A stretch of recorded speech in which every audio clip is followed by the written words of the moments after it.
Cooper, a former NASA pilot, now lives on a dying Earth. Food is scarce, dust storms rage, and humanity has turned away from science. He's become a farmer, raising his daughter Merv and son Tom. Merv believes her bedroom is haunted. Books fall from her shelf in patterns. She's convinced are messages. Everyone dismisses it except Cooper. One day he notices strange coordinates left in the dust and decides to investigate.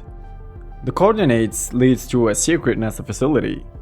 There, Professor Brand reveals a desperate mission to save mankind, travel through a wormhole near Saturn, and search for a new habitable planet.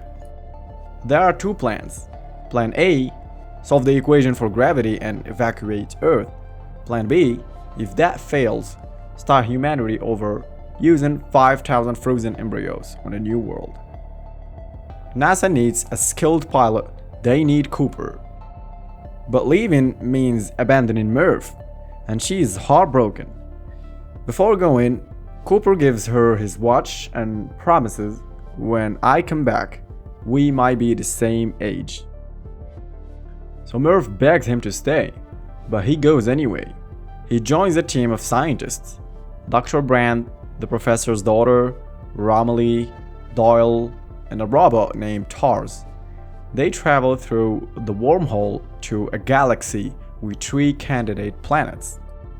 The first planet, Miller's, is dangerously close to a black hole, and there, time passes differently. 1 hour equals 7 years on Earth. They land, but a massive wave strikes.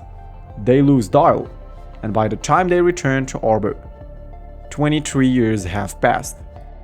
Romilly, who waited aboard the ship, has aged 2 decades, and Cooper, devastated, watches 23 years worth of video messages from home. He sees Tom grow up, lose faith, start a family. Then comes Merv's message. She's now a scientist, working under Professor Brand, and she reminds him of his promise. You said we would be the same age. You lied. Cooper is crushed. Back on Earth, Merv discovers something terrible. Professor Brand never solved the gravity equation. Plan A was a lie. He gave people hope, but never had the means to save them. Meanwhile, Cooper's team travels to Dr. Mann's planet. Mann had sent positive data, but he was lying. The planet is uninhabitable. He just wanted rescue. He betrays the team, tries to escape, and dies in the process. With fuel nearly gone, Cooper makes a bold decision. He and Tars will detach from the main ship and fall into the black hole. The gravity slingshot will give the remaining crew a chance to reach the final planet. Inside the black hole, time and space collapse, but Cooper doesn't die. Instead, he awakens inside a 5th-dimensional structure, a tesseract, where time exists physically. It wasn't natural. It was built by future humans, evolved descendants who now live beyond time and space.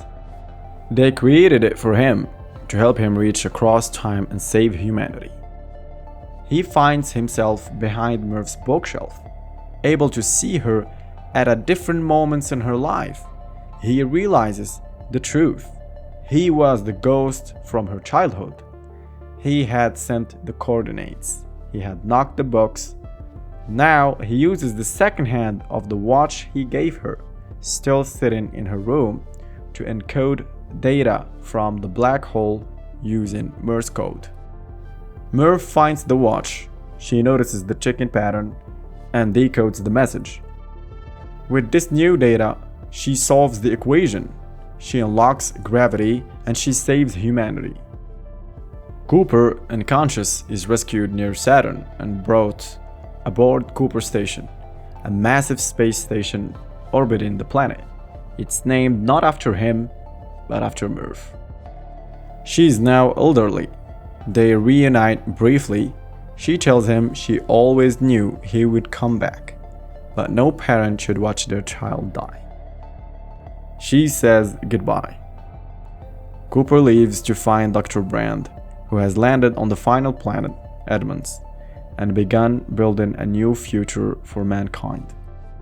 In the end, what saved humanity wasn't science alone. It was a promise. It was a daughter's belief. It was a father's love that reached across space and time and never let go.